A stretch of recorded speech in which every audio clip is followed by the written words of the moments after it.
হায় রে অবস্থা, মেয়েরা আজ কোন পথে এগোচ্ছে। ট্রেনে বাসে সব মহিলাকে একদম বিশ্বাস করবেন না, তাহলেই পড়বেন ঘোর বিপদে। কেন বলছি এই কথা শুনুন তাহলে। জানা যায় আজ একটি বেসরকারি রুটের বাস পূর্ব বর্ধমান জেলার লক্ষ্মীপুর এলাকায় পৌঁছতেই কয়েকজন মহিলা বাসে উঠে পড়ে। বাসে উঠতেই তাদের আচরণ দেখেই সন্দেহ হয় বাসের যাত্রী ও বর্ধমান পৌরসভার ট্রাফিক কর্মীদের। সন্দেহ হতেই তাদের জিজ্ঞাসাবাদ করতে যান ট্রাফিক কর্মীরা।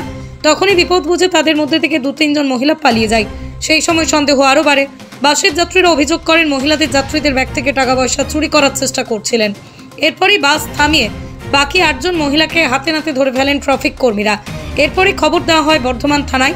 তারপর ওই মহিলাদের আটক করে। তদন্তে জানা যায় ধৃতরা কেউই স্থানীয় নন, বাইরে থেকে এসেছিলেন। স্থানীয় বাসিন্দাদের অভিযোগের আগেও লক্ষ্মীপুর এলাকায় এই ধরনের ছোটখাটো চুরি ঘটেছে। তবে এই প্রথম মহিলা পকেটমারদের একসঙ্গে ধরতে সক্ষম হলেন ট্রাফিক কর্মীরা। পুরো ঘটনার তদন্ত শুরু করেছে বর্ধমান থানার পুলিশ। সন্দেহভাজনের জিজ্ঞাসাবাদ করে এর পিছনে আর কারা যুক্ত আছে তা খুঁজে বের করার চেষ্টা করছে বর্ধমান থানার পুলিশ। এখানে এসেছিল পুলিশ, নিয়ে গেল থানা, তদন্ত এখন হবে, দেখা যাক। মানে কিসের সন্দেহ নিয়ে গেল?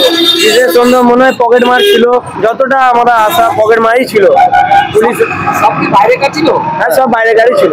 আচ্ছা, ওদের মনে বাচ্চা কাচ্চাও ছিল নাকি? বাচ্চা ছিল আর মনে হয় কিছুটা বিবাহিত ছিল, কিছুটা ইয়ে ছিল।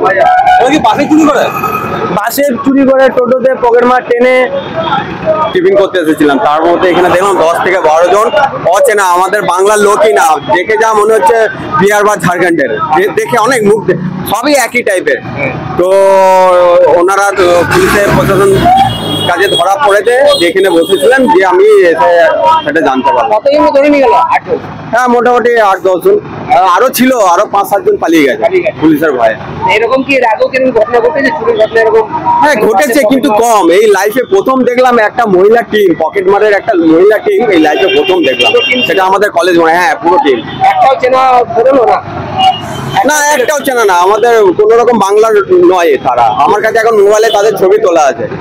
Bureau report, Arong news, Nadia.